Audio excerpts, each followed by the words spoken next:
what Kelly said, it's time of your life thing, possibly. Those would definitely be influencing factors. But a quick story is when I was growing up, my father was in a really big business. He was a managing director. We had the company car was a massive BMW office, personal assistant. And when I was about 10, he sold it.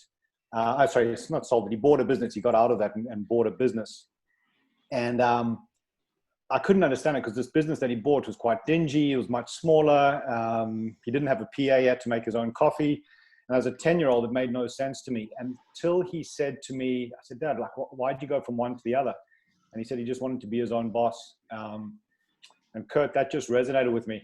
And since that age, I've just known that that's what I was going to do. In strength and conditioning, the goal for me was always to prepare an athlete for the pinnacle of their sport. I didn't actually care if it was Namibia for the Rugby World Cup. I just wanted to do that.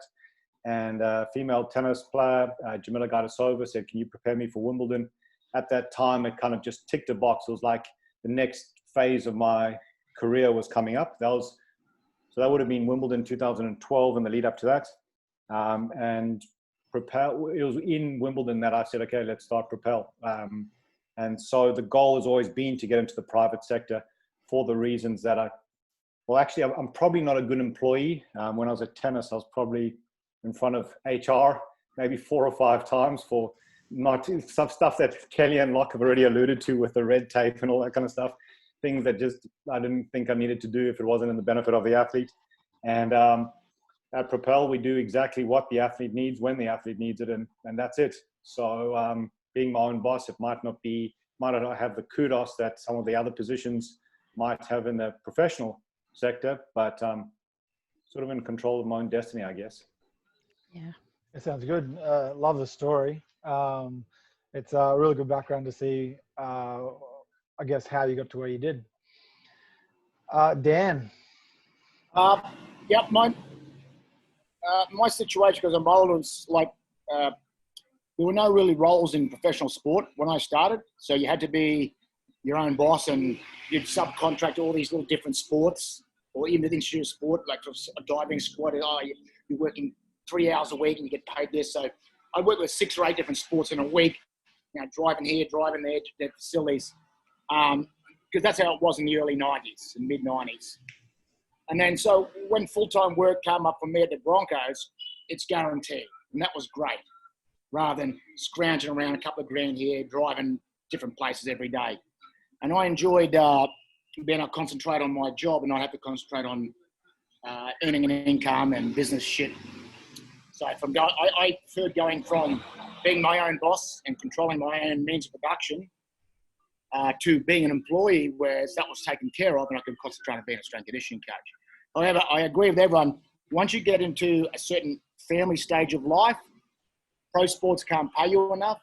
They demand a shit ton from you and pay you poorly. Head coaches getting hundreds of thousands, if not $1 million, and support staff aren't, but they work actually more hours than the head coach. So my advice to anyone would be, if you can, start in a pro sport like Lockie and Kelly and that, and then build up your reputation to such a point in pro sport that when you go into your own business, you have a good reputation, and that helps you to be successful in your own business as well, because people know who you are. You've got this media reputation. You've got ex-athletes or ex-players who will still want to be trained by you, things like that. So it's often easier to start in a pro sport, build yourself up for 8 or 10 years, then go into private. I think that is the way now. I did the exact opposite, but that was the nature of the generation or time where I came from. Fantastic. Now I'm back employed by myself, but that's different. Yeah, absolutely. A generational shift is much different when you started in the 80s versus starting in 2010s. So it's a 30-year difference.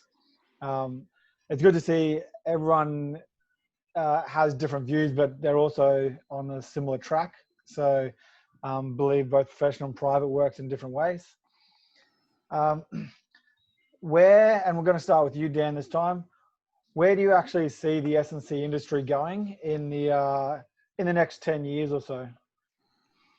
With me, Well, not necessarily just with you, but where do you see the actual S&C industry Yeah, going? yeah. This is going to be a shake-up, this COVID shit we're going through now. There is a reduction in players' wages. There is a reduction in income for all our coaches. We know that our ASCA has done a survey of our members, those who responded to it. Everyone's had a reduction. Only 7% of our members who responded didn't get a reduction in wages. There'll be a reduction in the off-field salary caps for AFL and Rugby League. You can be sure the head coaches won't get a reduction in salary. It'll be strength conditioning and everyone else on the sidelines will get the reduction in the salary cap, not the head coach. So we know that we're going to be a bit squeezed, but we have to just keep persevering on and say this is best practice. An ASCA, PCAS professional coach or elite coach or whatever, and these are the salaries. You have to make reductions in the salary cap, off-field salary cap somewhere else and things like that. Private sector then beckons for those who think, like we say, these clubs are going to look for cheaper people to do the job with their pro athletes. So people who experience like Grant Kelly, Lockie, they will go into private sector because they know what they're worth. And so they should. So I will see this continuance of this private sector pro sport, but I will see a lot of the pro sport coaches becoming, some of them a lower level than the last few years, because they're the ones who will accept the lower wages or they're younger. And the CEOs are pretty stupid. They just think, I got to coach for lower. So, there's not too many smart CEOs in football. There's a few very smart coaches in pro sports. And they got we know who the smart coaches are. Craig Bellamy. Well, he's ASCA level 2. Right? He's a smart coach. He's educated. He knows the importance of strength conditioning to winning.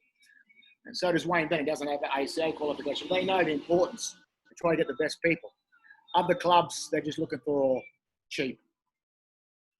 So I said, pretty much the path we're continuing on will continue.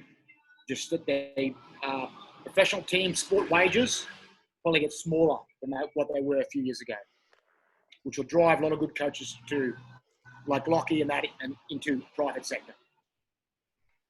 Yeah, great insights, Dan, and it's really valuable coming from the amount of years of experience in the professional systems as well. So let's continue on to see how everyone else feels about the progression in the industry, and then we'll chat a little bit more about each area there that we discuss. So Grant, where do you see the S&C industry heading?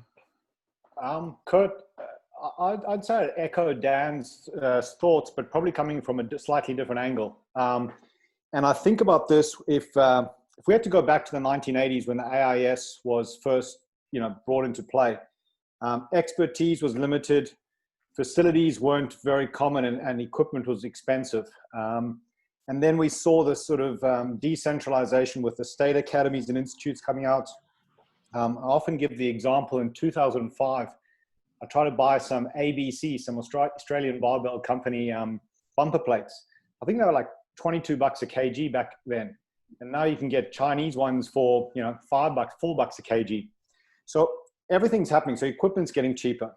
The facility that I have right now, Dan, you'll be happy to know this. I've got my own push bands. So we can do, velocity-based training. It might not be as accurate. It might not be a tendo unit, whatever the case might be.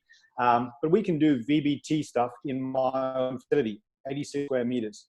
The facility that we have that, I've looked on Instagram, what Lockie has with Athletes Authority, these facilities are as good as some of the academies that, in professional sport. And then you look at the level 3 qualification in terms of expertise. For a long time, I think I was the only person, maybe Boyley when he was in between jobs, we were the only 2 level 3s in the private sector. And now you got Locke, you got Matt Ham, you got a number of these coaches with level 3 in the private sector. So expertise, common, equipment, cheap, facilities, all around available. So I think there's a bunch of athletes that now can make decisions. And I can give a very real example where I've got BMX athletes who choose not to train with the state body and would rather train with me because I've had them for sort of 6 or 7 years, and we've got a relationship. And what that national organization can provide is what they get at Propel. So I think we're going to see more and more of a decentralization. And then another thing that I'm interested in is I keep an eye on what's happening in the US. And if you look there, with the CBAs and all that kind of stuff, the athletes train with their team and then they go back into the private sector for a number of years. And Eric Cressy, Joe DeFranco, these are guys who've made their name off the back of that off-season training. I suspect that might be on the continuum. I mean, right now, Dan, correct me if I'm wrong, the Broncos would look after the players year round. But as those players start hitting $1 million contracts and stuff, they're going to start wanting to look after themselves. Shane Watson with the cricket team, slightly different sport, but still a team-based sport. Shane Watson won Ashes, took, who did he take? Was it Victor Popov as a physio on the Ashes tour. So you've got these athletes who are now going to be more invested in their own physical preparation and say, hey, Locke, Kelly, Dan, whoever, I want you to work with me and prepare me for a higher level of sport. So I think we're going to see more of that. And I think it's worth looking and noting what the US are doing, because I'm not saying what they're doing is right, but as players get paid more, so they have more say in who they're going to prepare with or who's going to prepare them. That's my 2 cents worth. I think that's great. It's really interesting to see a viewpoint and essentially allowing athletes to have more responsibility for what they do. Lockie. I'll try and be short because I'm fairly opinionated on this topic. I reckon it's probably stage process. There's the COVID response, and there's what's going to happen in the next 10 years. I think we've already seen what COVID's going to do at our facility. We've had we're up to 16 new athletes on board in the past 2 weeks. Of those 16 athletes, a number of them are WAFL and W League for soccer, and certain ones that have, I suppose, that tier below a male professional sport, where they're the first to sacrifice their S&C coaches. They might not be in season right now, so they definitely don't have coaches, and they've been told that they're unlikely to have coaches when they return in November. So they've hunted around and tried to find a facility that's going to look after them. We've been that facility in a number of cases, so we've started to take these you'd argue, professional, semi-professional athletes on, because there is just no option at their club. It's not going to be there when they get back. And it's been dramatically reduced and people don't really know where they're going. So I think for the first year to 18 months, I think we're going to see a lot of athletes, exactly what Dan and Grant have sort of alluded to, hunting out private sector people because they're not going to have the expertise at their club. And when I say that, that's your sort of second tier into sort of your semi-professional, professional female sports that, whether you like it or not, just don't have the support that they're meant to have. When we look at a male professional sport like an AFL or an NRL, where they have more money, more staff, there's no doubt that a number of them are going to be culled. They already have been. I know people at Parramatta that have been stood down, have now found other jobs and have moved back to Melbourne or wherever they're from. I've got mates at the Giants that have been stood down and looking at different jobs as well.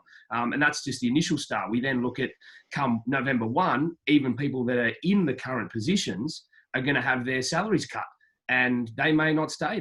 Just because their salary's been cut and COVID's occurred, it doesn't mean that they have any less to pay on their mortgage, any less number of kids, anything. Their weekly amount they've still got a budget for it. So it's going to be very hard for them to say yes to a reduced salary if they have other options. So you're going to see a number of coaches step away from it as well. And I think that's going to be the initial response. We're going to have a lot of athletes in that second tier and below that will go private, because the S&C coach that fought for the past 3 years to get a semi-part-time job with a team, say an AFLW team or a senior state team, suddenly they don't have the money, so they're gone. They've lost that job that they've fought for, and those athletes are going to look for other people to work with them.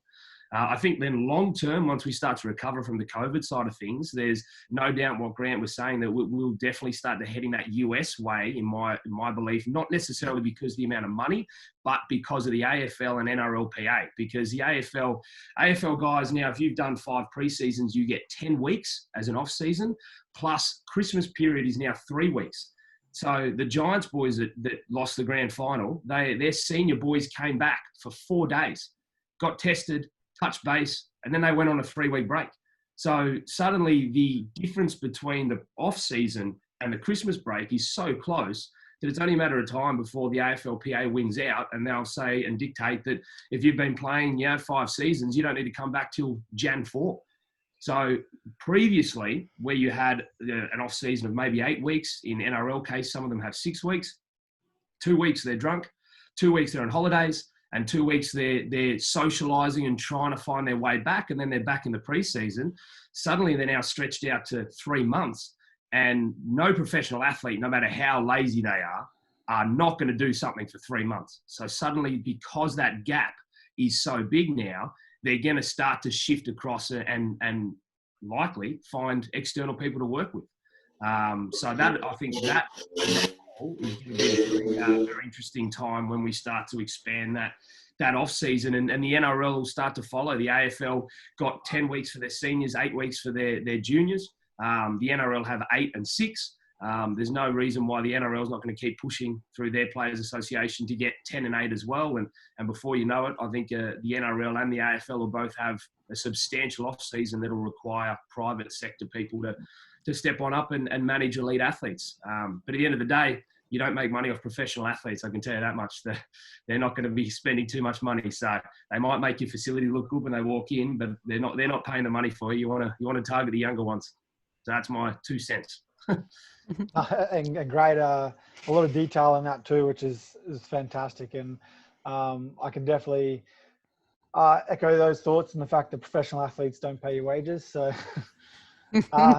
Kelly.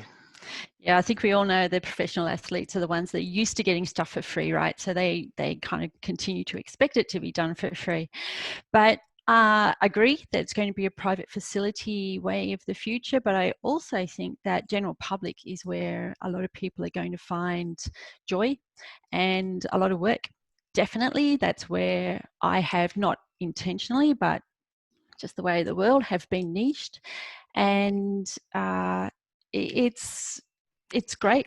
I'm earning more money than I ever did as a head strength and conditioning coach working with general public. Nice. And I think Grant's pretty big on that as well, is strength and conditioning doesn't necessarily have to be just athletic population. So 100%, Kurt. Yeah, 100%. There's, I've never read the book, but there's a book about red ocean, blue ocean. It's something about the red ocean is where the sharks are, and there's a lot of blood and turmoil. And I think of the red ocean in a strength and conditioning as working with a football team, and the blue ocean is where there's space and there's stuff that can happen. And I'm happy for everyone to go fight for themselves and try work with that elite Broncos team and stuff, I guess. But we as a profession, we need to recognize that I've delivered plenty of level 1 and level 2 strength and conditioning courses, and all those principles basically apply to your general population, whether it's fat loss or returning from injury or chronic conditions or something like that. You can apply so many of those same principles. Mm-hmm. And I'm looking at these all these people signed up, and I recognize a lot of them, and they've got the skills to work pretty much with anyone. Developmental. Kelly's working paraplegic, and the funny thing is, Kurt, Kelly mentioned the financial side, which is obviously a big thing for me, but it's also the reward that you get. I mean, I've worked with a young girl for about 3 years now, who has cerebral palsy, and the first time she stood up, like in her life, as I think she would have been 8 at the time. That was better than any PB, squat, or bench press or power clean I've ever felt. Yeah, and absolutely. When you focus on the intrinsic value of that coaching as well as the financial, it's a good place to be. Yep. Great. And through all this, where do we see high schools fitting into the S&C industry? So basically, you see a lot more high performance coaches actually ending up in schools, or PE teachers going to do their strength conditioning. So they end up being high performance even at a high school level. I mean, even as an example, Alex Corvo, I think recently he joined Wavell State High School. So, and he's been at Melbourne Storm, Brisbane Broncos, Warriors. So where do we see high schools fitting into this situation? Dan, do you have much to say in that area? I think it's great because, you know, there's big pressure in your job in pro sports, and it's the old track and field model is from Germany and Russia, is you work with high level athletes, and then when your family constraints or when you want to go back in pressure, go back and work with high school athletes, develop with, you have good coaches of high school athletes, so we send better product through the top. So I think it's a really good thing. You've got this path now. If you're not in pro sports, you can go private sector or go into high schools. Because again, some people don't like the business side of things and rather just draw a steady wage and get holidays. They're not that mindset to be business oriented. We know that in a lot of the strength conditioning coaches. So work for wages in a high school gives us that third option, which is wonderful. Yeah, nice insight. Grant? Yeah, Kurt, my thoughts here are a little bit nuanced.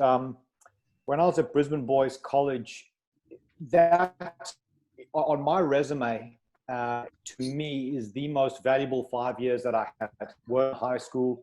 I got to iterate, get some feedback. I worked with the PE department. If you look at the GPS rugby program, it's probably the next level up in terms of, and I say this, professionalism, would be Super Rugby. You know, we'd have 11 training sessions in a week. There'd be a supplement program. There'd be all this staff. There'd be video analysis. It was, you know, from high school, if you go through club and stuff, it just doesn't have the same level of, again, I say professionalism. So that was the best thing for me from a developmental point of view. And, but there were also some issues there. These are high school kids. And at that time, I've made plenty of mistakes where I treated them as professional athletes or had, filling up their protein shakes. So I used to number them 1 to whatever it was back then, 15 or 22, I can't remember. I'd number them and give them all this kind of stuff. And yeah, you know, we had bands, we had chains, we had all this kind of stuff, which as a young coach, that was my way of, you know, learning and trialing things and experimenting and so forth. So I do worry that these high schools, especially the private ones, the GPS schools, they've got high performance coaches, high performance managers. And to me, it's a little bit concerning because they still are 16, 17-year-old kids with some massive expectations and pressure. From a point of view of development, I think it's an unbelievable pathway because you get to, work with a range of sports, make a bunch of different decisions. And I almost feel like it's maybe a negative or something that these top coaches are going back in because it's such a good developmental pathway for a strength and conditioning coach. And it is the way I'm going to take it. Corvo and who's at TSS, Damo Mednes, he's at TSS. I think he's got a lot to offer. But because it was so valuable in my pathway, I'd love it to be for other coaches coming through too. So that's a selfish thing, not a crack. No, that's still a good insight. Lockie? Yeah, I think firstly, I feel sorry for the kids that are going under Corvo. That's going to be a tough upbringing for if you're a Year 9 student going under him. But they'll definitely be disciplined, that's for sure. I think the school programs that are evolving at the moment are phenomenal. Like in Sydney here, you look at Shaw School that's just put in a full play flooring with Rogue complete fit out, 15 racks. They're just, it's next level. I kind of think that, you know, if you're 16, you probably don't need that. You probably should earn your right to work off one of them. But it's the evolution of it's fantastic. And I think, where Grant was talking around that development of a high performance manager per se, I think he's spot on that if it starts to go down the realm of being a professional athlete, it becomes quite hard because you have that mentality of push, doing all these little 1%ers. But think of having someone there to manage your athletes' loads, I think it's a far better fit with a school, because we have a number of schools here. We've got kids that are 11 years old that train with us all the way through to 18 or 19 as they're graduating. And I had a 14-year-old there's a superstar soccer player, and he doesn't only play soccer, obviously. He was with me yesterday morning. He had us in the morning. He then had to rush off to go to swim training because he's in one of the swim squads, and this is school holidays, mind you. Then in the afternoon, he had track and field work, and at the same track, he then walked on the inner surface to then train with his soccer team. So he had us into swimming, into track and field, into soccer, and that's at 14 years of age. So I think the importance of a well-developed and a well-educated department within a school setting should be able to manage those type of things and make sure that kids aren't being stupid with it, as opposed to an elite, high-performance setup at a professional club that's obviously there designed to get the extra 1% out of everyone. The performance department in a school needs to be exactly that from a load management standpoint, and I think the skill sets need to match. And Grant's spot on. It's a great area for coaches to learn and to get really experienced with an environment that's less stressful, less pressure. But exactly what Dan said, that I think the lead there needs to be someone with the experience who's made all those mistakes to correct it. Because, if you have everyone there who's trying to, sharpen the teeth and push these athletes and treat them like professional athletes, you're just going to break people. So I think it's a great area for assistant coaches to learn how to work with athletes and to develop those skills. But I think all the head of performance positions within these new high school developments, Dan's spot on to treat it as a place where these senior coaches can come back and impart a lot of knowledge that they've had, take a little bit of pressure off themselves when it comes to family or lifestyle and everything like that. And I think it's a really good way to pass down the baton to these younger coaches that are learning in a school setting and potentially then go up to a professional setting. Oh, brilliant. Kelly? Yeah, is there anything left to say though, Kurt? So look, I don't have personal experience in this age group or working in a school. So this is basing an opinion on speaking to people like Josh Seckham, Donna Miller, Nathan Parnham, who have been in that position. And I think as much as they love it and they see it as an opportunity, there's also a lot of frustration there because they're managing kids who do a lot of different sports outside of what they're doing as well. They're also dealing with the stress of exams a lot of the time and all the stuff that goes on in high school. And then the study, and like they're managing as well as developing. Now that's a really good skill that will take you to your next coaching job, but it's also really good for life. So if you can be a manager and develop your athletes, I think that's schools are a really, really good way of getting your finger in there. But I also don't know that the schools know what it should look like for the kid, the athlete, or the student, right? So maybe there needs to be a committee put together or some kind of round table so they decide what it should look like, what an outcome should look like. And once that pathway is a bit clearer, I think it would be a great job actually. Can I add something to that, Kurt? Because ASEA has got a high school group now and working on all these things that you've all brought up, that they are at teenagers.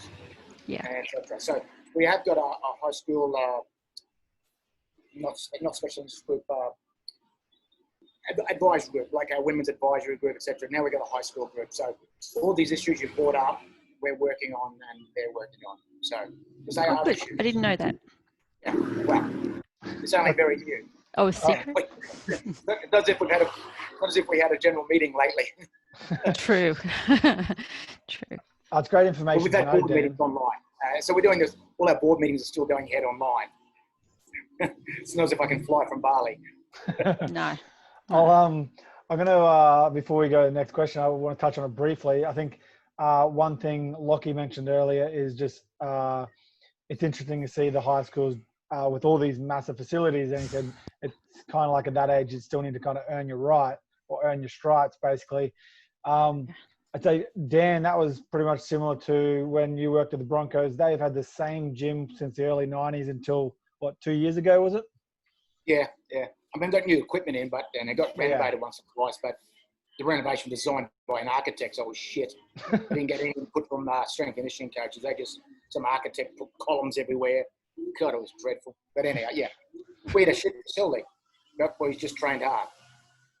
And that's exactly it. Is there's different situations for everyone, and I think from what I know of Grant's teachings as well, I think most good coaches, it's earn your stripes. So Grant, your young kids as well, they fill out diaries and everything, don't they? Make sure they are responsible for their own actions. Yeah. So one of the underpinning principles is ownership. So yeah, if you come in with your wrong shoes, it's not mom's fault, it's your fault. They're responsible. They have all communications with the kids, and they fill out their diaries and so forth, and earn the right underpins every exercise, every progression, everything that we do at Propel. So yeah, 100%. Brilliant. And that's a whole nother topic we could get into, but that's not what today is about. I wasn't suggesting that we should go and rust up all the. Not at all. Probably more of a fact that if a school can see the value in spending that much money on equipment, then they better be spending that much money on coaches as well. That would probably be more the suggestion. Absolutely, of course, yeah. But I mean, because I wouldn't say no to an equipment setup like Shaw has. I'll just put that out there. Yeah, absolutely. So I think this is a topic where most people are interested in. Sorry, Kirk, can I just say something? Look, I agree with you, but the example that you are giving is, there's so many worst examples. Like there are schools that contact me and say, hey, we've just got this new gym fit out, and it's all machine based. And you're going, that machine's designed for the average 75 kg male. You've got 14-year-olds on it. So I wasn't thinking that you were saying that at all.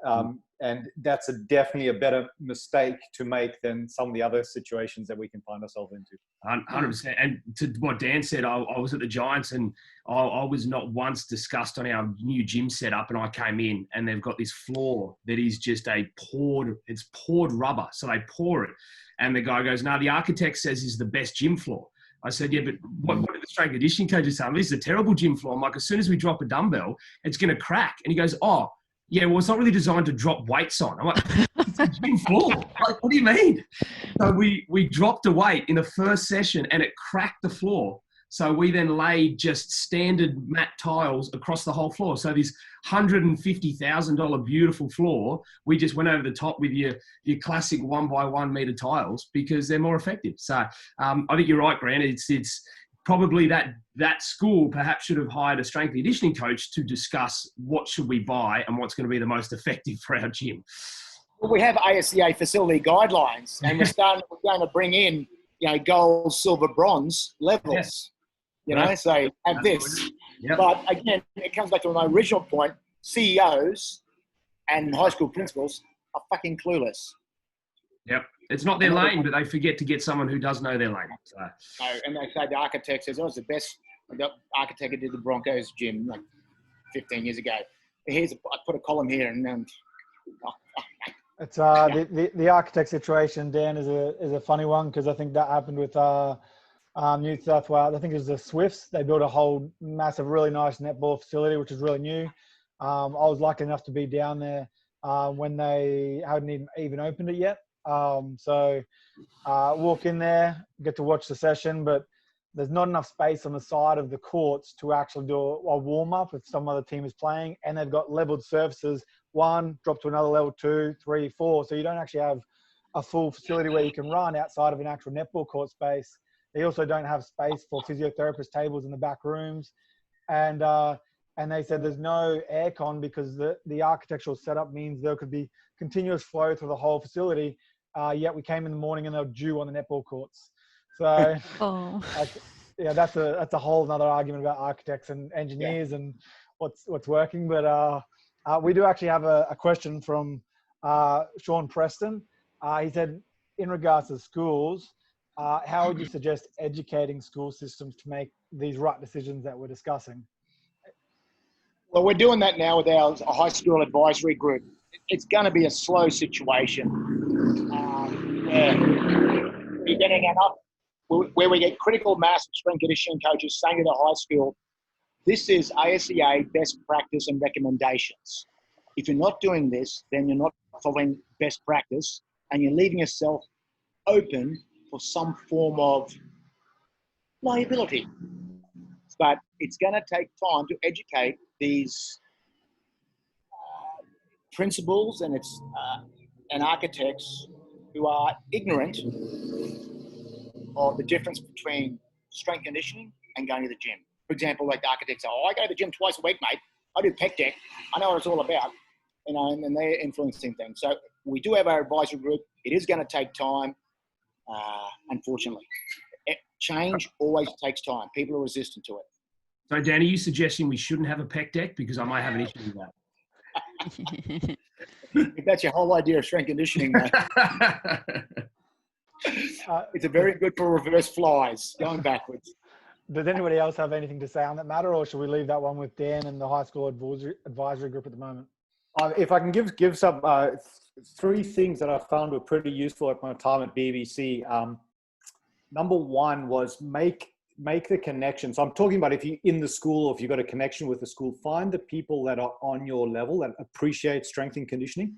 Some of the things, sorry, it was Sean, was it? Sean. Yes, Sean Preston. Sean. So Sean, find the people in the school that actually appreciate strength and conditioning. Some of the tactics that I did when I was at BBC and I was looking for an increased budget was I would actually take some of the directors of sport or coaches to an ACA level 1, or even do I wanted money for platforms. So I got the rugby director to do his weightlifting level 1. And I spent the whole weekend with them. Mike Keelan presenting, and I think Lynn Jones was at that one. And so he got really excited about weightlifting, and you can apply that same principle to strength and conditioning. Number two, what Dan said is litigation and fear is a powerful motivator. So if someone is resistant to that, you can use that like, hey, if we don't get this, like the kids could get injured, suing, whatever, you can use that as a very powerful motivator. And then the third one is performance. So find the person in the organization that's saying, hey, let's take this swimming squad, this footy team, whatever it is, and we want to win the comp, or we want to improve. That's another in. So find the people that are already on board with you, or educate them to be on board. Use fear or use performance as 3 driving factors. A great answer, Grant. We're going to continue moving on because, again, it could be another conversation in itself. With the non-professional sporting bodies, heavily relying on volunteers currently, as it seems to be still a growing industry. Where do we draw the line with, say, voluntary roles, internships, and negotiating, I guess, smaller contracts? And we're going to start with you, Kelly, on this one, so that way you get to put some words in before everyone takes them from you. Kelly, you're on mute. This is voluntary work, yeah? Well, it's more so Or the non-professional sporting bodies, how they're generally heavily relying on volunteer work. Yeah, they are. Okay. Although there should be paid work with the situation. So where do you draw the line with that kind of work? Well, I think voluntary work does need to be a gateway with progressions. So you can start as a volunteer, but maybe leave after a certain number of hours, or you've learned the skill that you wanted to go and learn for. So I think I would draw the line if I wasn't being progressed in terms of being introduced to a network of people who would help me in my future. If I wasn't progressing skills in terms of building the ability to learn to program, build relationships. What else? I think, yeah, as a volunteer, you've got to learn what it looks like to work in professional sport. Even though it's semi-pro sport, they do try to replicate very much as they can. But if you go into a volunteer position, let's say you've got your pro collar and you say, I want to go and learn to program. And so as long as you do that in your voluntary position, then it's good for you. You can probably volunteer for longer than you normally would, as long as you're getting that skill back that you're basically paying your time to learn. But if you're not learning anything and you're sweeping the floor and picking up jumpers at the end and washing out tubs and nothing else, then draw the line at that. I do. Yeah, nice, simple answer. And there's that exchange of value in what you're talking about. So, Lockie.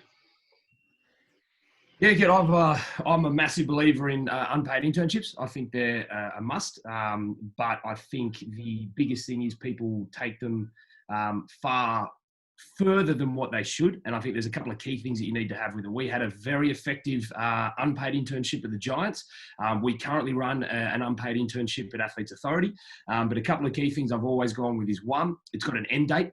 At Athletes Authority, currently it's 6 months. At GWS, it was the season. So always an end date. You do not repeat an internship. You do not have an unpaid intern for 2 years or 2 cycles.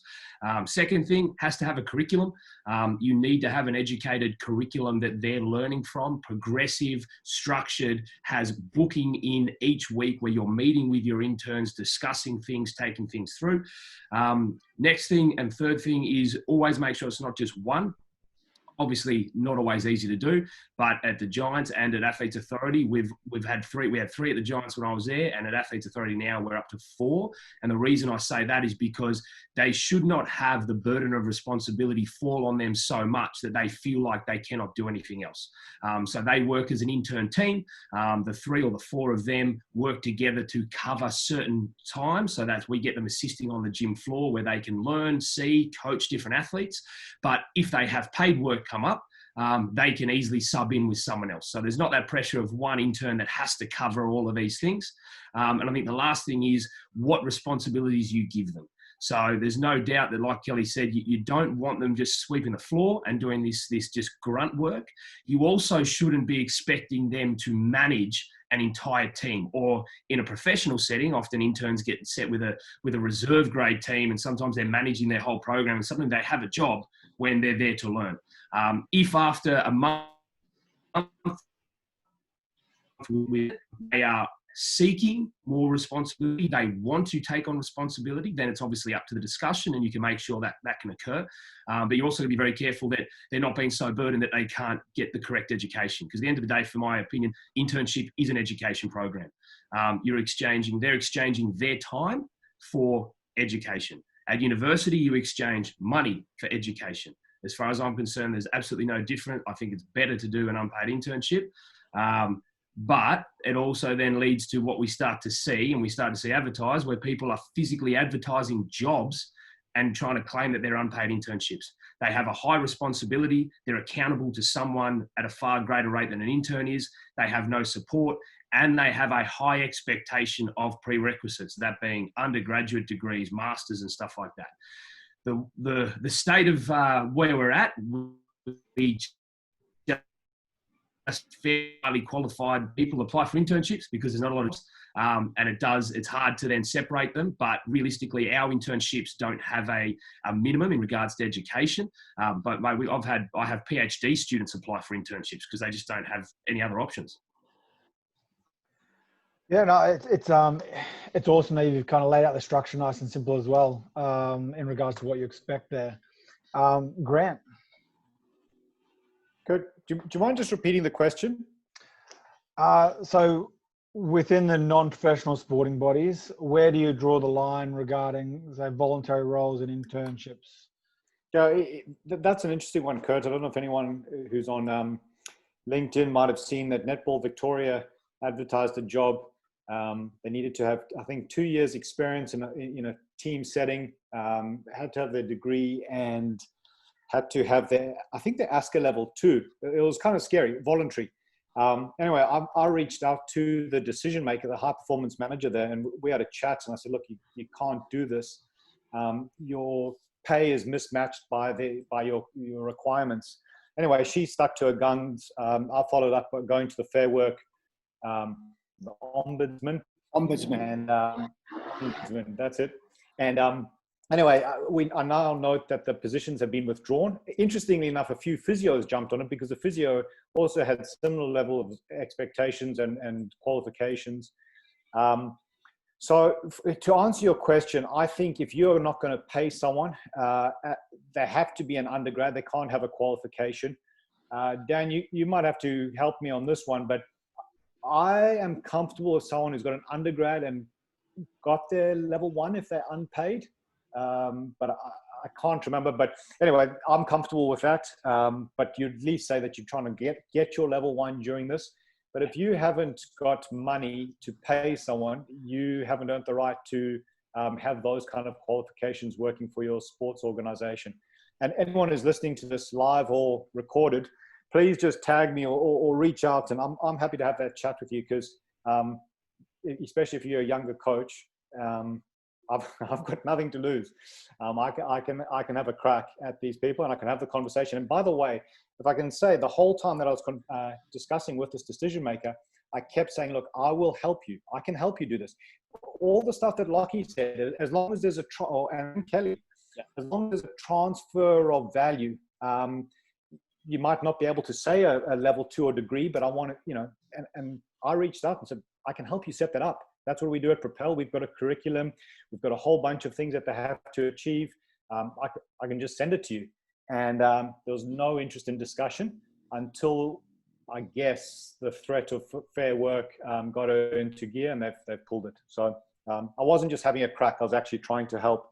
But if you're younger and you're listening and you see something like that, I'm prepared to crack on your behalf. That's great. It's I think that created a lot of discussion recently, that position. So, and there's been multiple organizations from international organizations where they end up getting their ad pulled within a couple of days, and purely because the amount of people that are sticking up for it, I think, which I think is great. So sorry, Kurt, can I just also follow up on that? Is every person that, and this is why the ASCA is so good about having these minimum hourly payments or rates or whatever. Every person who accepts a free job makes it harder for the rest of us. And everyone who charges more makes it easier for the rest of us. And I understand if you're battling young strength and conditioning coach and you've gone on your degree, there's no work. So you've done your master's, no work. And now you're looking for the free stuff.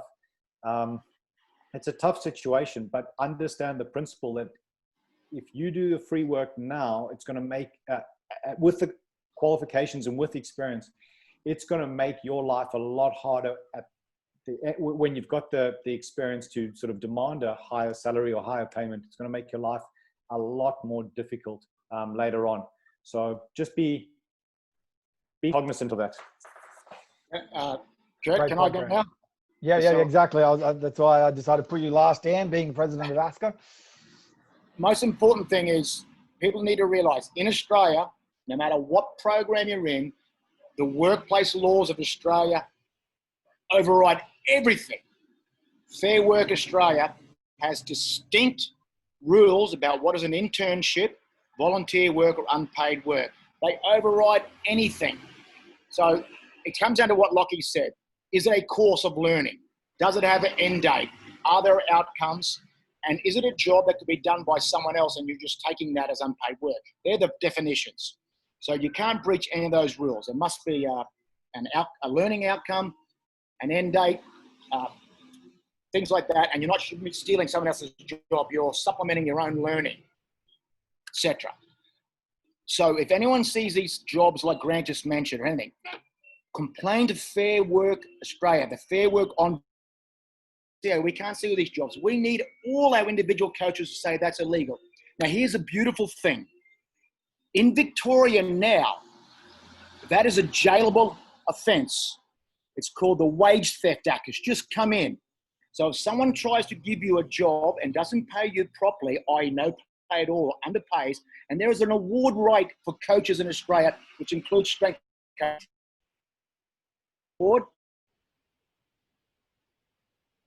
Coaching levels there for 1 and 2, etc.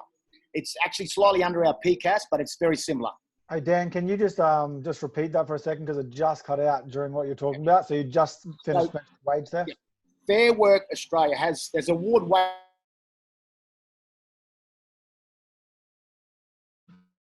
Sports coaching award. SCA is you're a sports coach, and there's a minimum for level 1 and level 2. If someone is not paying, are breaching the board. If they try to job an hour, the rule is you must be no worse off. Now, player has just fined big companies. ABC, ABC, the companies under employees, they got fined like $12 million. In fact, West, which is composite sector, all the big companies are underpaying people. And now in Victor, if you deliberately underpay, to jail, to effing jail. So people get it. There's a process of learning comes and a specified end date. That's an internship proper. Job like that one grant job, then put that lady in jail, in my opinion, because that is wage theft. I'm really big on this. As everyone knows, I've always put up the Fair Work Ombudsman stuff. So we want proper internships where people are doing the ASC hours for level 1, level 2, or in the case like he said, some people graduate with a sports science degree, but they can't coach a choco vine grow over a dunny wall, and they need to actually learn how to coach. So we have a defined outcome. You know your sports science, we're going to teach you how to coach. Boom, by this date.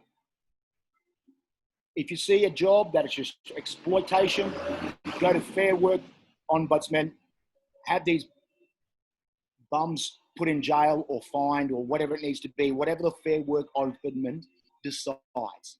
And we will do this until professionalism comes. Fight fire. It's I love your passion, Dan, and obviously this is why you're in the industry and doing this kind of stuff.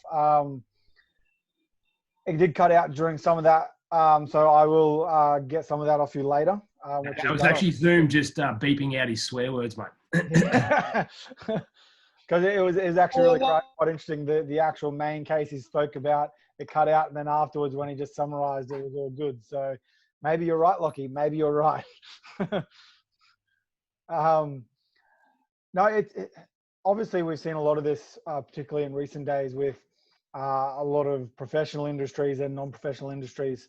Like the biggest one after talking with multiple coaches in rugby league in Queensland, and I mentioned this last year, was head S&C with one team was paid $500 for the year, was a head S&C at another team was paid 30 grand, and that's at the same level, which is pretty sad to see such a discrepancy, but also sad to see the club didn't also want to pay out $500 when he left 1 month before the season finished, all because he felt he was being abused.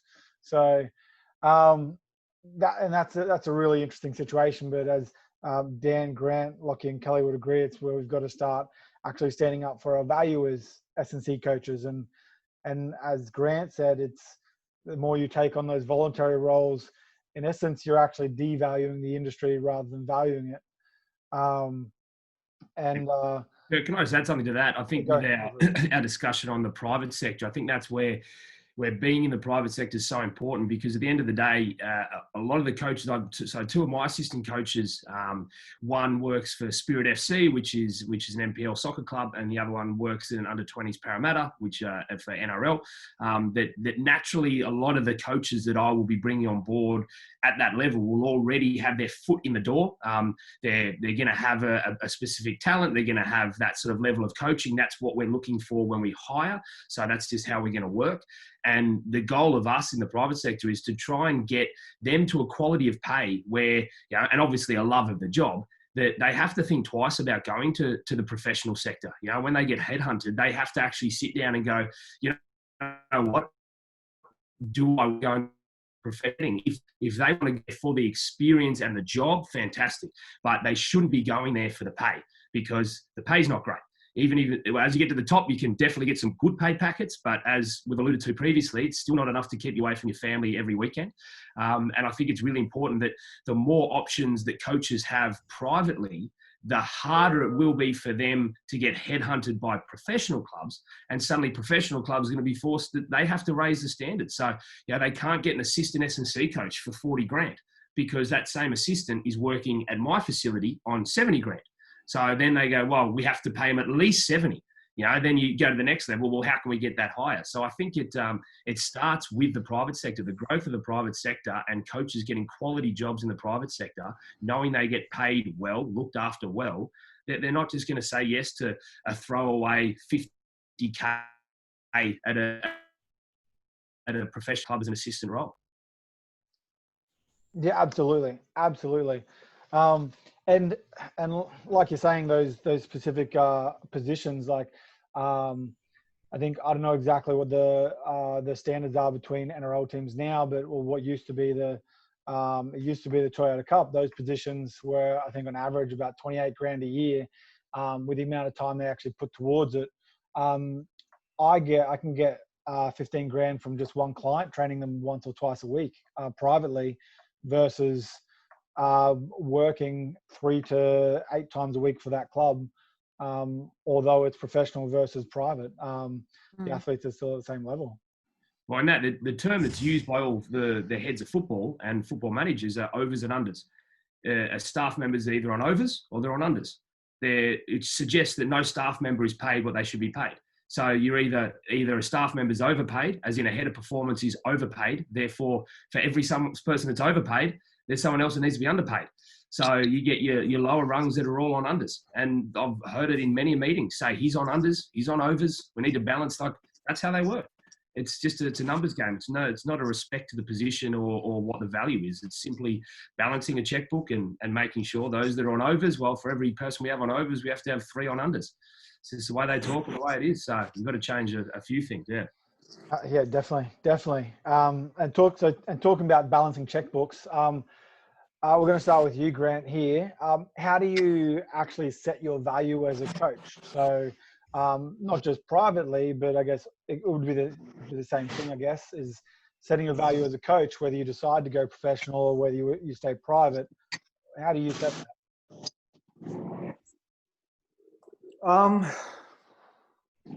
Kurt, I'm not entirely sure how it came about.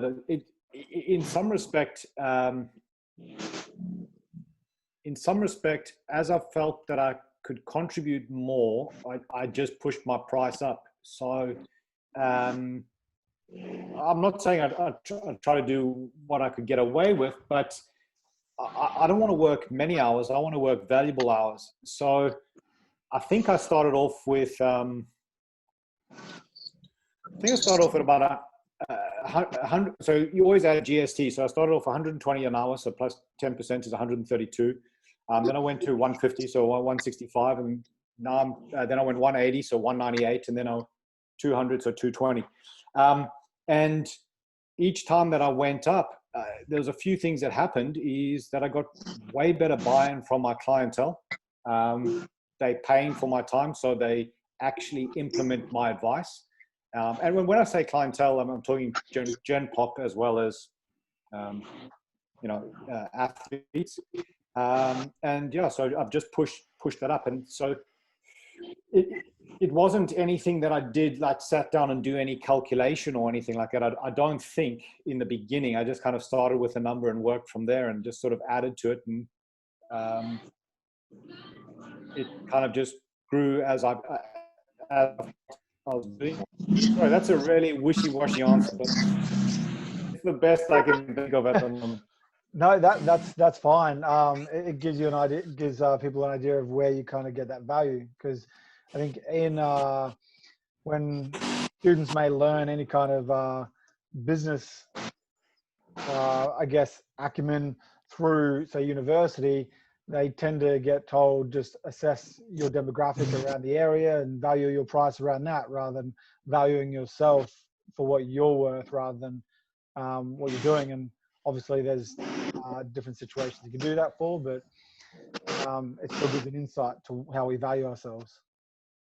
Yeah, and Kurt, there's also looking at it. So 4-year undergrad, 1-year postgrad. I did a 1-year internship. So that was 6 years that I didn't earn pretty good money. That's equivalent to a lot of high-paying jobs. You know, if we start thinking of medical law and engineer and all that kind of stuff.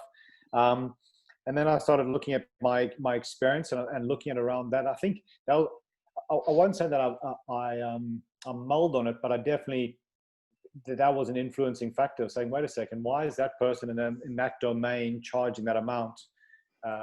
When I've put in the professional development, I don't think I've missed an ASCA conference since But when was the one at SeaWorld, Dan? Was it 2004? Somewhere around there? Maybe I've missed one. 2003.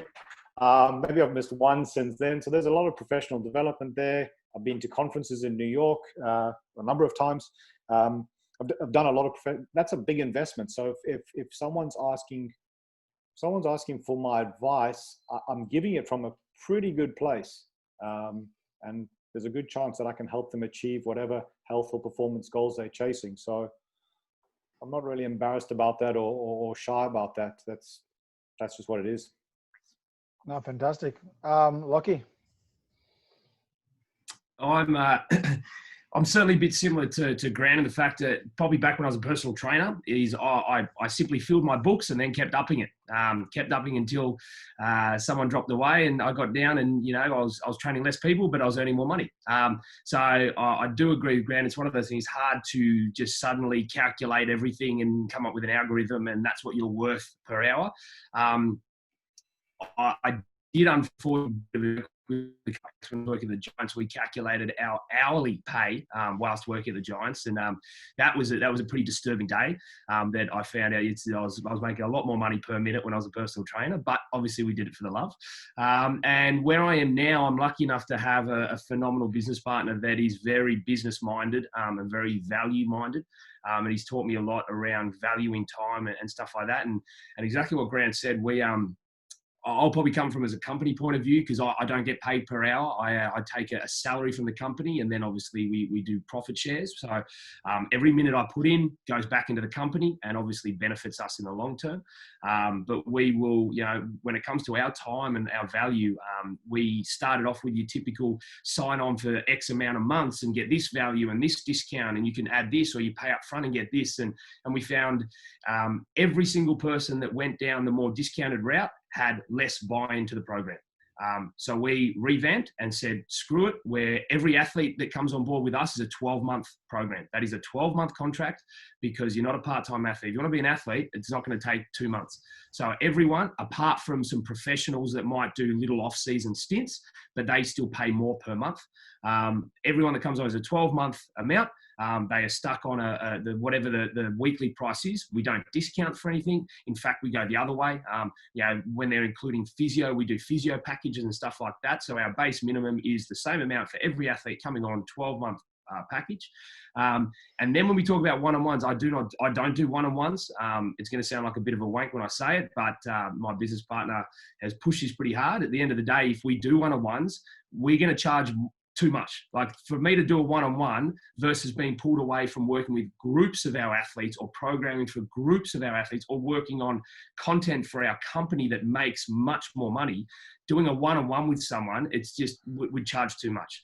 So if it's an athlete that needs some one-on-one attention, I will just do some one-on-one work with them. And that way the value isn't there where I'm having the responsibility of having to have it every Monday at 2 p.m. or whatever. We'll just sort out things. So for example, I'm doing a woodway speed session with one of our sevens girls. I'm not charging extra for it. She's coming in at 3 o'clock tomorrow. She's just going to jump on the woodway. I'll help her out, get her going, but create some self-sufficiency for us. So I don't do one-on-ones. That way it's all part of the package, but I never commit to anything. So none of our athletes have a regular one-on-one. They're always grouped. They're always regular with our ADP sessions with me and my coaches. But to what Grant said, it's amazing when you start to value what you do more, your athletes will have greater value because they're paying more. And to be honest, I'm going to show exactly with the webinars through COVID, I saw all these people start to get annoyed that some people started charging because some people were doing free. And don't get me wrong, I think free webinars are great. But when you look at when you pay $80 for a webinar, if I could tell you right now, everyone's turning up to it. When you pay $10 for a webinar, there's a lot of people that are like, don't worry about it, I won't pop in.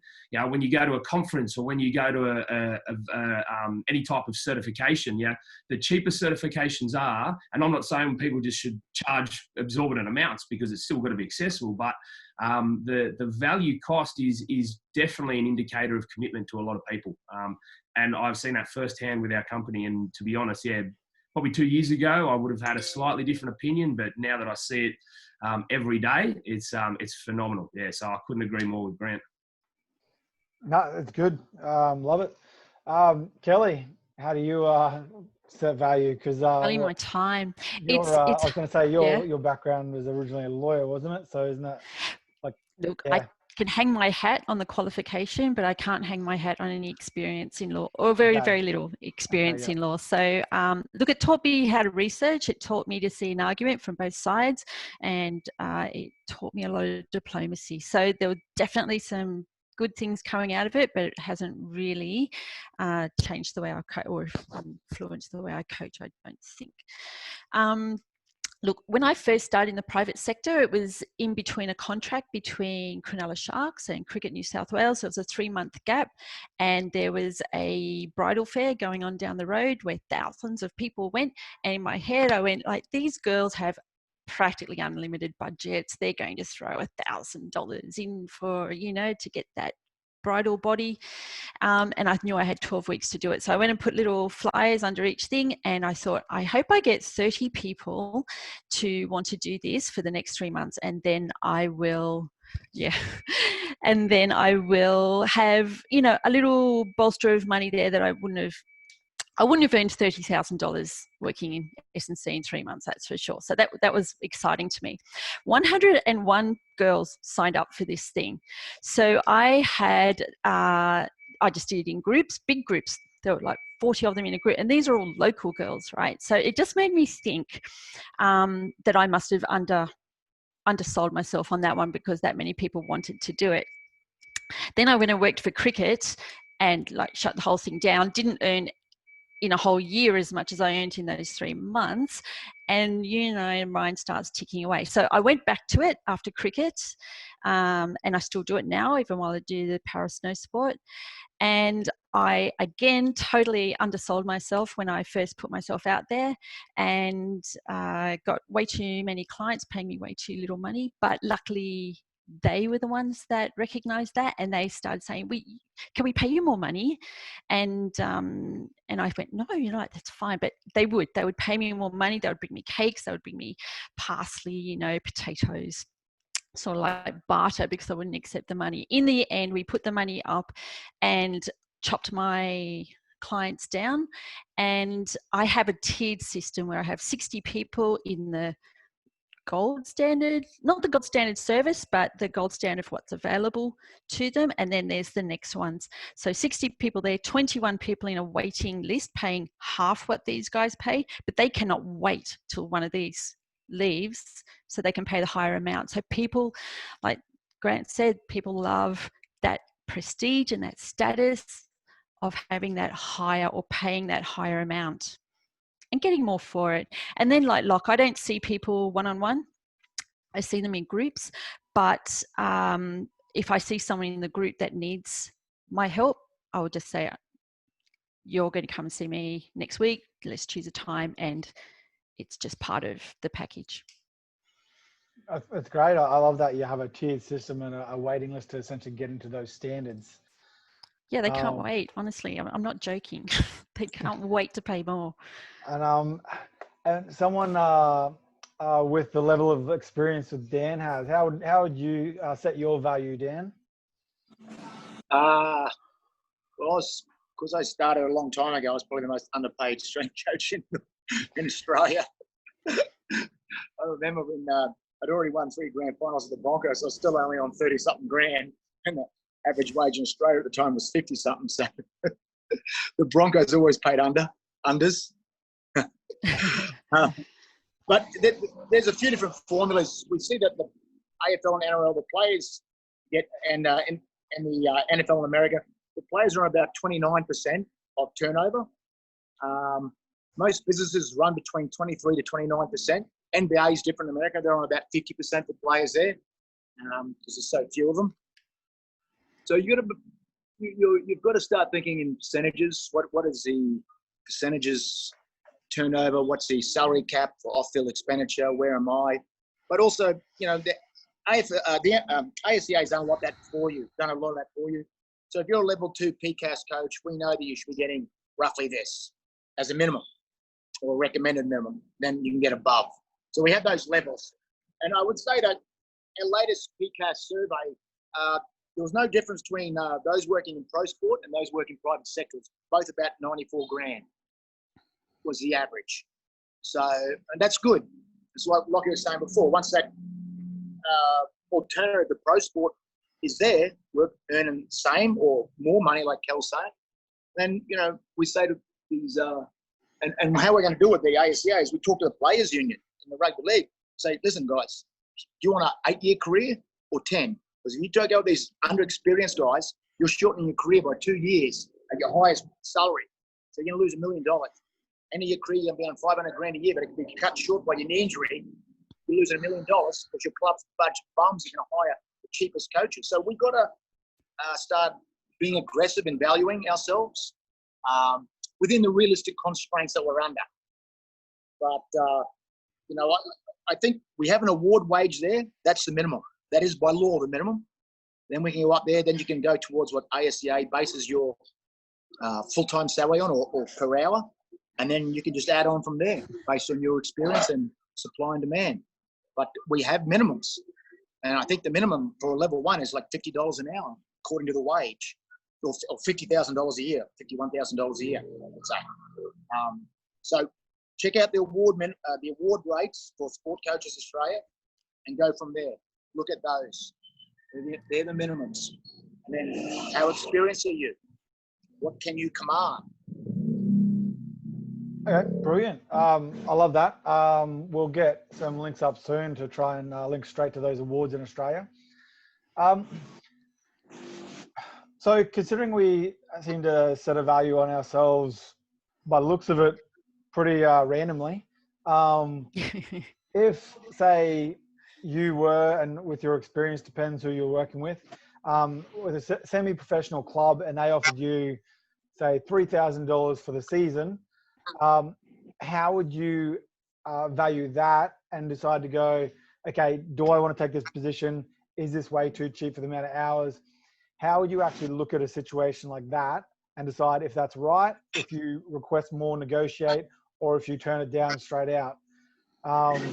Let's start with Dan on this one. With me? Yeah, let's start with you here. Yeah. Well, no, I would say no, because it's against the Fair Work Act of Australia. It's breaching the award. Okay, yep, straight up. It's wage theft. It's no, mate. It's breaching the award, and then I'll be straight on to the Fair Work Ombudsman and start dobbing them in. Yeah. We just got to be cruel. Yep. No, we don't have to be cruel. We have to be law-abiding citizens of the nation we're in. Yep. As are these people. Okay, brilliant. Grant? Kurt, I just got a quick little anecdote. So when I started in the private sector taking on athletes, so got to think that Propel at first I had contracts with these NSOs and state and national sporting organizations, and I started taking on these private athletes. I rented space from a local commercial gym called Genesis, and I just want to just think about this from a mindset point of view. From a strength and conditioning, we look at volunteer work, free, this, whatever, and we just try to get that experience. There was a rule at Genesis that no personal trainer could charge less than $1 a minute. So whatever your session was, if you had 30-minute session, you had to earn $30 as a minimum. And that was the mindset. These I'm talking about fresh out of your local, what do you call it? Personal training thing, RTO, registered training organization, fresh out of that, and they were already at $60. Now they could charge 2 clients $30 each for that hour, but that was the mindset there. And because everyone did it, no one was earning less than $60 an hour. And I'd challenge anyone who's on this call, live or listening recorded, are you even close to that? And that was because they stuck together. The rule was no one went off and said, hey, I'm going to do cheaper or free or whatever it was. And so I just thought that was a valuable lesson because it certainly didn't reflect the initial part of my career where I was. I remember when I signed up with AFL Queensland, so this is 2003, every second weekend we were down in Melbourne, 3 training nights a week, working with the state under 18 team. And I think I got $5,000 for the entire season.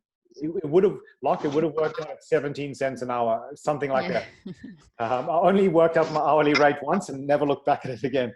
But yeah, so sorry, Kurt, I didn't answer your question, but these personal trainers at a Genesis with lower level qualifications, and many of the people listening here, and they were charging $1 a minute.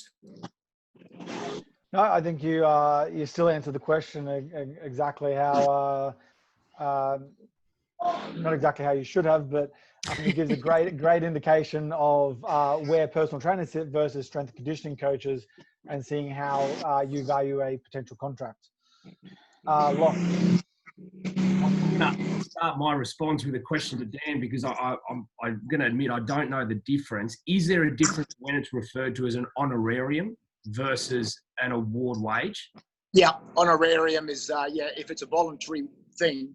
Yeah. And that's more for voluntary amateur sports and volunteers. Yeah. So you get an honorarium $500 or something like, for example, Greg Wilson is the editor of the Journal of Strength and Conditioning Research. It's not a paid job. He gets an honorarium at the end of the year. Yep. $500 or $1,000 or whatever it is. So that's the thing. If it's an honorarium for a volunteer role, but it's not full time.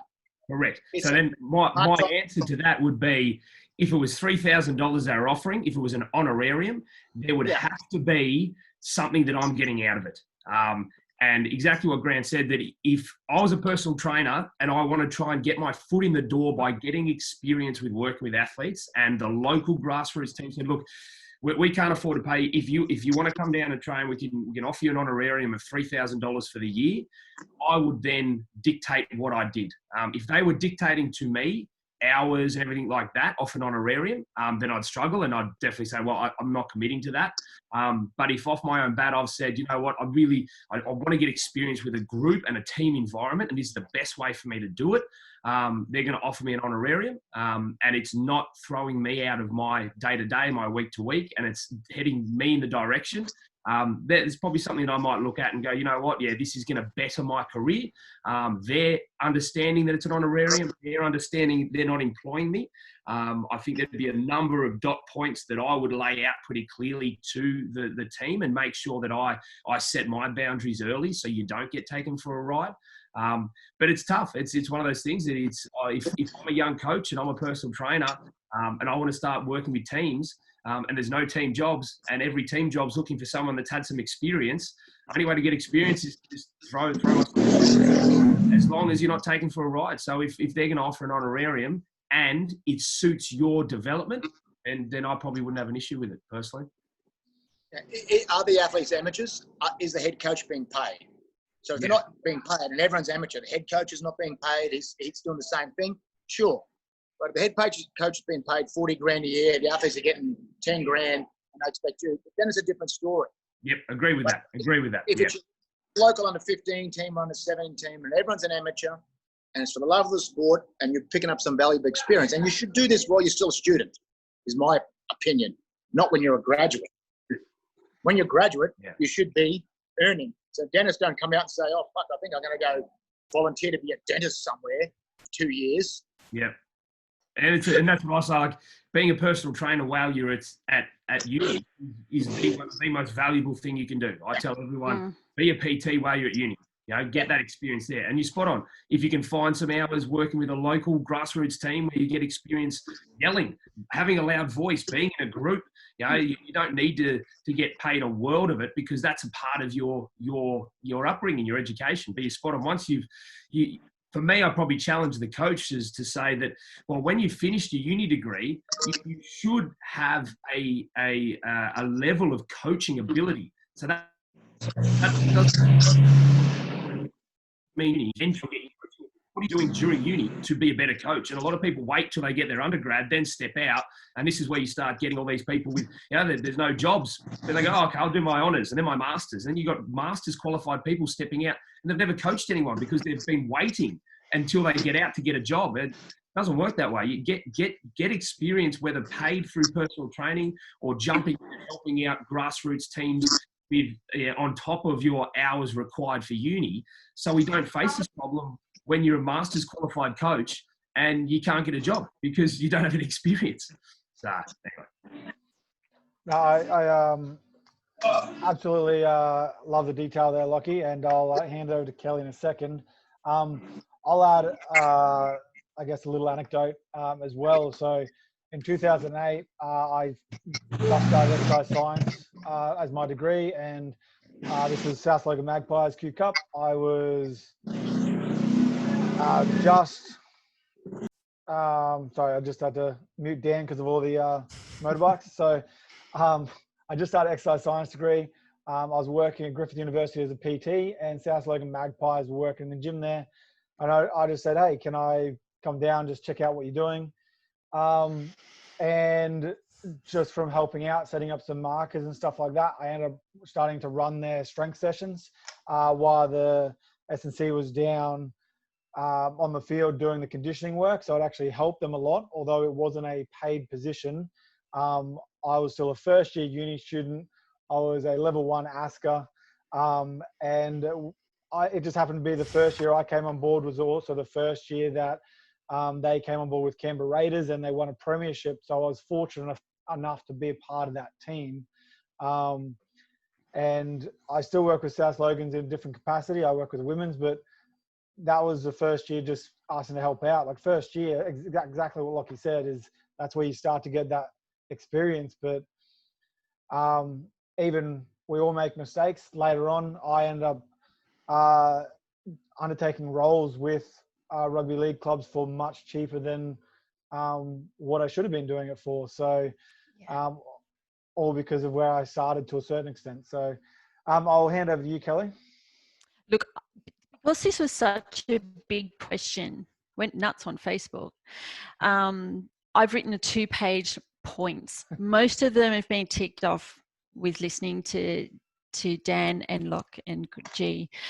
But I'll just say from my point of view, if you've got that age and experience and confidence to sit down with someone who's offering to give you experience that you're desperate for, then you're probably not right for that role anyway. So usually you'd be so nervous and just so excited, you'd want to take it anyway. And you wouldn't even think to ask to have a meeting with the head coach or the CEO who's offering this role. So looking at it from that point of view, when you're that less than confident, little bit naive, I would say have a run sheet or a pros column of everything that you would like to get out of this honorarium. So I've written things down like, are you progressing a skill? Are you progressing your education in your skill set? Are you learning to develop relationships? Are you building references? Or are you just doing it to have something on your CV? And then I've written, do you respect the people you'll be working with? Do you know what they do? Do you know how they'll teach you? And learning to negotiate a contract is something that you should probably use it as a bit of experience, for a little bit of experience. Even if you don't necessarily accept it, go and try and negotiate, because those negotiating skills are going to transcend every job moving forward. So there are reasons to negotiate for it, but not if all the reasons not to do it are ticked, don't do it. That's where I draw the line. No, fantastic. I love the idea of a checklist, and it seems to resonate with most of us, is that have those clear guidelines, as Lockie said, have exactly what you want to lay out. What it needs to be for you, yeah. Definitely. So I guess as a coach, we all seem to be agreeing on certain aspects around this, which is great. But say Stephen Dimmy, he had a question. He said most, if not all, VFL clubs offer that kind of rate contract for S&C coaches per season. The issue is the club doesn't have to take you on if you complain about the pay. They can simply move you on and get the next person in looking for the opportunity. So how would you guys approach that kind of situation? Kelly? Learning to negotiate, presenting them with a solution to their problem. So, the problem isn't that they need someone who's cheap, that, pick on another problem or pick up another problem that you can have a solution for them to make their job easier. If you're making someone else's job easier, they're more than likely to keep you on, in my experience.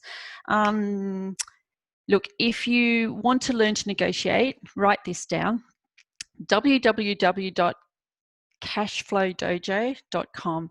It's run by a guy who used to be a strength and conditioning coach. He worked for Geelong, he worked for Richmond, he's worked for the ARU at the highest level, and he knows, he's a clever man, and he will teach you how to negotiate, problem solve, and get that point across in that interview.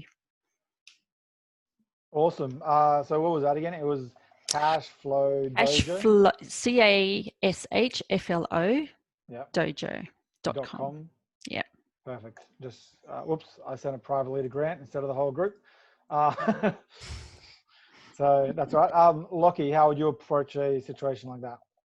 It's tough because it's the world we live in. Yeah, 100%. And that's exactly what Dan's saying, that it's you know, we need to make sure that everyone's on the same page and starting to push as an industry to better it. But I think if a VFL club offers you a role and they offer you an amount, you need to, exactly what we just said, go through and work out, is it going to, you know, suffice for what you need to do? But you need to come back with them with a list of requests, and in, you know, if it is under what you would want to get paid, the good thing around, say, a VFL side of things is, although coaches are paid, players are paid, you can look at working around, you know, do you get time spent with senior team or senior coaches for personal development? So working around personal development options and professional development options could be a good way. And also, depending on the club, you can also add in a budget for professional development, because they can write that off far better than they can as an employment amount. So there's a couple of opportunities there. But you're spot on. That there is one of the biggest problems with our industry at the moment, that when someone doesn't want to take it and they stand up for what they believe in, so to speak, there'll always be someone else there. And we've just got to make sure that as an association, as a group, we start to correct that. Nice. Great answer. Grant? Kurt, I don't think I've got anything specifically to add to what people have already said, but this was a nice paradigm to embrace that I thought was pretty useful. Is if you had to take a first year uni student, you might say that their value is $5 an hour, and then $10 an hour, and 15 and 20, as an example. And so the key here is to get as much experience. So that $3,000, for example, 30 grand, whatever it is actually, for a first year uni student, is a lot of hours to get that.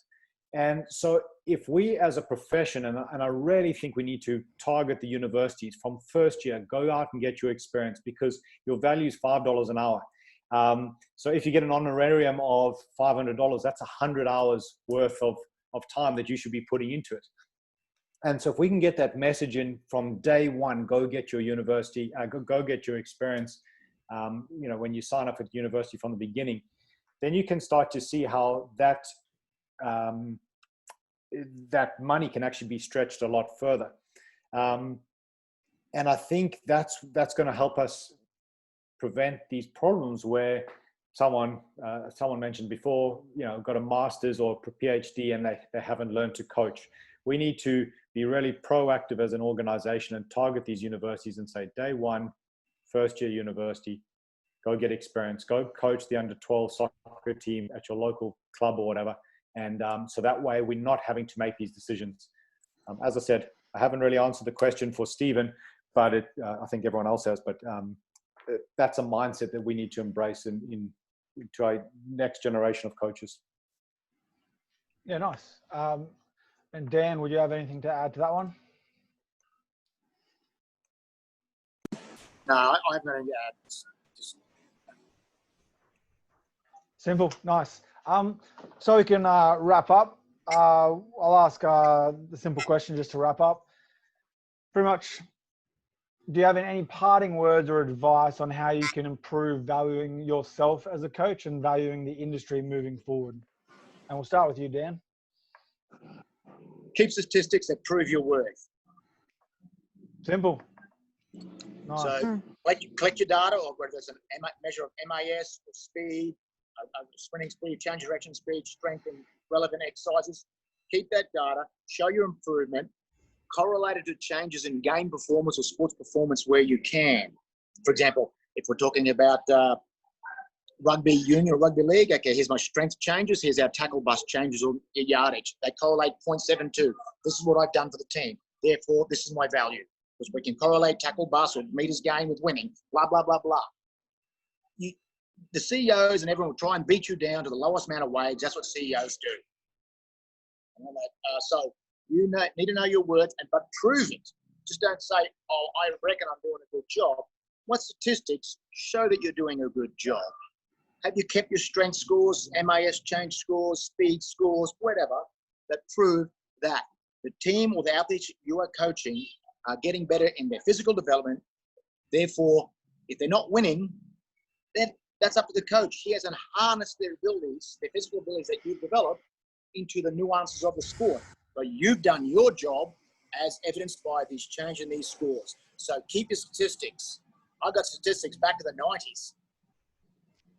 I think that's a great point. So that's a mistake I learned early on when trying to go for other roles, is I didn't keep any of the stats that I was working with, and yeah, it makes a big difference now. So Grant. Kurt, I got a few things. One of the first things I brought up in the beginning of this conversation was red ocean, blue ocean. And again, I haven't read the book, so I could be getting this totally wrong. But, you know, if you're all competing for the same job, then supply and demand, it's going to be pretty simple. So if you can create a more open mindset, be maybe less dogmatic with the own direction of your career, and be open to other advantages. Like right now, if you offered me that position, whatever the stats were, you know, 30K for the season, I'd just say no. Like I just not going to do it. Not going to do it full time. So that's number one. Number two, I would look at also learning, let's call them business skills. And Kelly's mentioned negotiation already. So you offer me 30K. Yeah, sure. Okay. Let's negotiate. You want me there for 3 evenings a week, buddy, I'll give you 1, or whatever the case might be. And so those business skills have definitely given me, and this is what I've learned in the last 8 years, have given me more options to be able to pick and choose who I work with and when I work. If someone says, hey, you know, we're offering this kind of money, I'm in a position where I can say, no thanks, because I've got other forms of income and I've chosen a fairly blue ocean to play in. I've referred to that book a few times and I haven't even read it, but that doesn't matter. The principle stays the same. So, you know, if you've got your marketing, your sales, your negotiation skills, other forms of finance all taken care of, then you're not put into a corner where you have to take a role or you have to do whatever it is. You're a little bit more, you know, anti-fragile. No, that's it for me. I like it. Hey, Kurt. sorry. No, you go. I was going to say, particularly, I do love the term anti-fragile, and you've used it a lot in the social media as well. We are wrapping up, so I do understand you'll have to go as well. Do you mind if I leave right now? I've got a call with ABC Radio. And guys, lovely to chat. Locke, Kelly, Dan. Thank you, Grant. Look forward to catching you at the end of the conference. And to the other guys, I'll catch you guys later. Perfect. See you, Grant. Bye. Exactly what Grant was saying, anti-fragile. I think it's quite interesting because as coaches, we actually learn to develop our athletes' weaknesses, and we talk about weaknesses all the time, but as coaches, we don't actually develop our own weaknesses, which is exactly that, is our business skills, negotiating, and we are so focused on actually our coaching skills and coaching weaknesses, where our actual biggest weakness is outside of coaching. So I think it's a very valuable point Grant mentioned. Yeah, absolutely. Lockie. I completely agree with Dan. We're here to show our value. When you're in the pro sector, that is by results in regards to stats, performance, where you can correlate, do so, and prove what your worth is. And a lot of times that can come under the rehab side in regards to how many games you can get players back for and how many games that they don't miss, because that does cost money. But from a private sector, after obviously Dan's already gone through that side of it, from a private sector, it's still the same. We're going to show our value. At the end of the day, we don't sell services, we don't sell hours, we sell results. So it should not matter how it gets there. Like, for example, our online training is as expensive as our face-to-face. because we sell the result. And to be honest, online trading is freaking harder and I hate doing it. So I'm going to charge the hell out of it, because if I'm going to take time to do it, I'm going to charge a bit for it. But realistically, when it comes to that as a private side, collect testimonials the best you can, because the same as stats are valuable when you're in a professional setting, in a private setting, testimonials are everything. You get athletes talking about how you help them, what you help them with.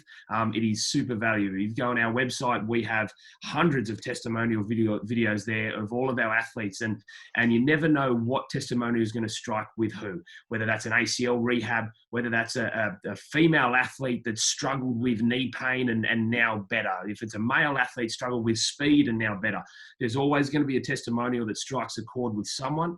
And even if you don't think you're going to use it now, even if you don't have a company, you don't have a website, I would suggest collect them as much as you can. Build them up, because they are valuable, just as valuable as stats are when you're in the professional setting, to prove your value and prove that you get the results that you're trying to sell. Brilliant. And I think to even add to that, this is one thing Grant has hammered on in the past. He loves Twitter. So I read a lot of things he says and classically it's who you know, but it's really who knows you. Isn't that right, Lockie? Because if you add a testimonial, it's people knowing you rather than you knowing that person. So, Kelly. Great. Yep. Yeah, look, I've written exactly the same stuff down, just with less S&C type words. So I've written, know what you offer, know what your skill set is, include your soft skills, because they are really important, even though they don't need to be listed in a CV or spoken. Just demonstrate those soft skills. So have proof of what you offer, and that can be your stats, it can be your data, but it can also be testimonials and references.